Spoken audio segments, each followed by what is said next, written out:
sedekah yang diminta dalam tanda kutip dipaksa, apakah itu tetap nilainya berkualitas 10? Yang dipaksa? Iya, sedekah yang dipaksa. Sebetulnya kita ini kan di bawah ultimatum Tuhan. Iya. Di bawah ultimatum Tuhan. Anfiqu tau'an au karha. Tau'an itu secara suka rela. Tau'an au karha. Anfiqu, keluarkan hartamu tau'an secara sukarela au karha atau dipaksa. Sukarela Tuhan, memang silakan. Karena kita sukarela, masjid dibantu, pesantren dibantu, sekolah dibantu, fakir dibantu semuanya. Anda menjadi tokoh masyarakat kok, yang tersanjung. Sampai ketika engkau mati, ya kerandamu berjalan sendiri. Apa? Ulung-ulungan. Semua orang pengen megang keranda kamu. Iya.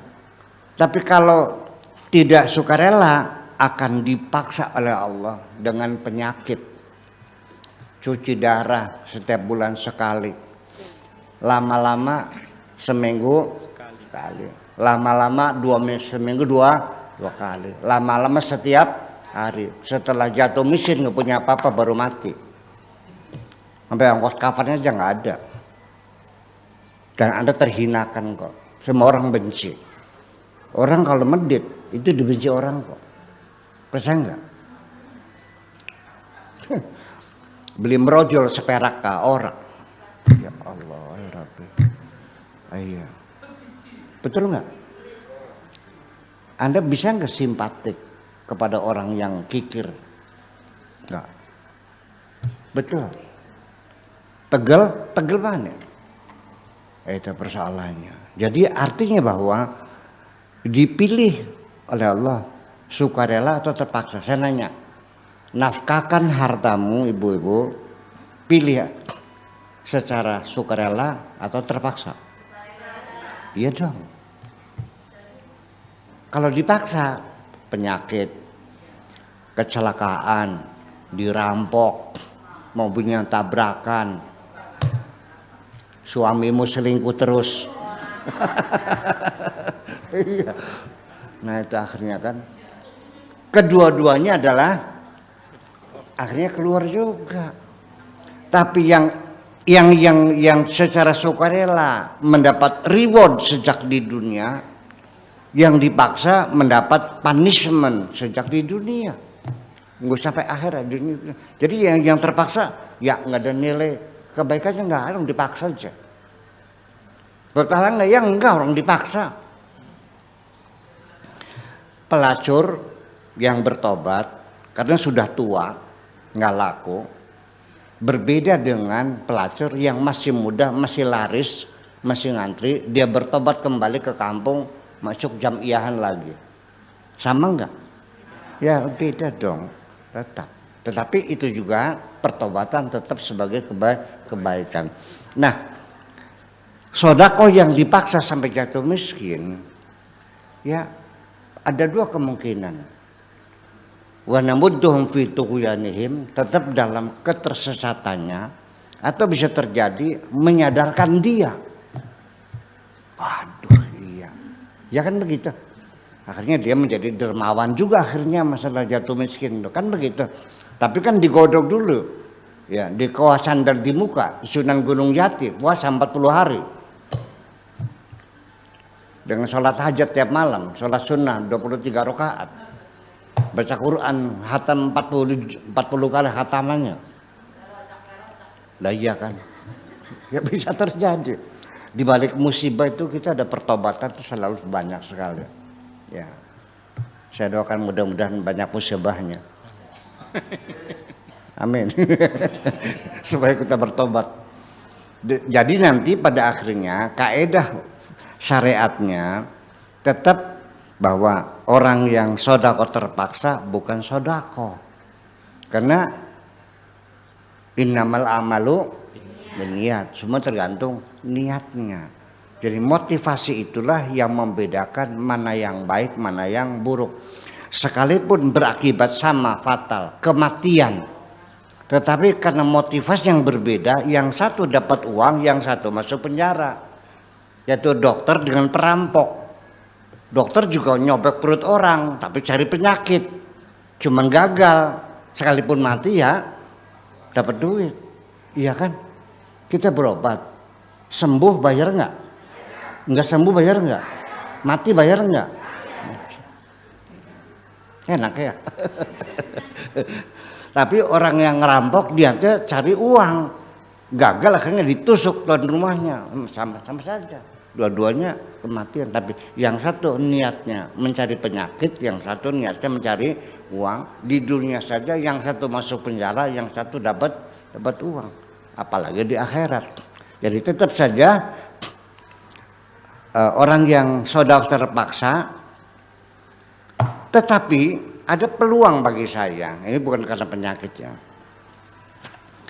Ketika orang itu sadar bahwa dia dipaksa oleh Allah untuk bersodako, akhirnya dia ditipu oleh orang, ya, ditipu oleh orang. Katakan 1 miliar, dalam berbisnis dia ketipu 1 miliar. Nagih susah, nota ada, kwitansi ada, ya kan benar. Seperti saya kan lengkap kan, sampai 10 tahun kan nggak bayar-bayar. Sehingga saya terpaksa, saya niati, kalaupun nanti nggak bayar, ya sudahlah, saya nggak usah dendam, sudah barangkali ini sodako sirri saya, sudah saya ikhlaskan. Ya Allah, orang yang utang ini jangan kau hukum karena sudah aku sodakohkan. Ini menjadi sodako sirri yang paling tersembunyi. Karena kitanya bersodakoh, orang yang nipunya tidak merasa berhutang budi kepada kita. Tidak pernah merasa dapat kebaikan dari siapapun, malah dia tertawa terbahak-bahak, bisa kutipu, Buya bisa kutipu, Buya bisa kutipu, senang bisa nipu saya. Ya, semakin tidak ada orang menyanjung saya, disitulah nilai kebaikan saya, karena saya menyerahkan segala kebaikan kepada Allah Subhanahu wa Ta'ala. Jadi ketika orang utang nggak bayar-bayar, itu lebih baik diikhlaskan saja. Terpaksa, ya terpaksa. Tapi lain. Nah makanya di sini ada satu nilai moralitas dalam Islam dalam soal utang piutang. Makanya boidata dayan tum bidainin faktubuh, semua transaksi harus tercatat, tertulis. Ada kwitansinya, ada segelnya, saksi kunya ada, saksinya, notarisnya ada.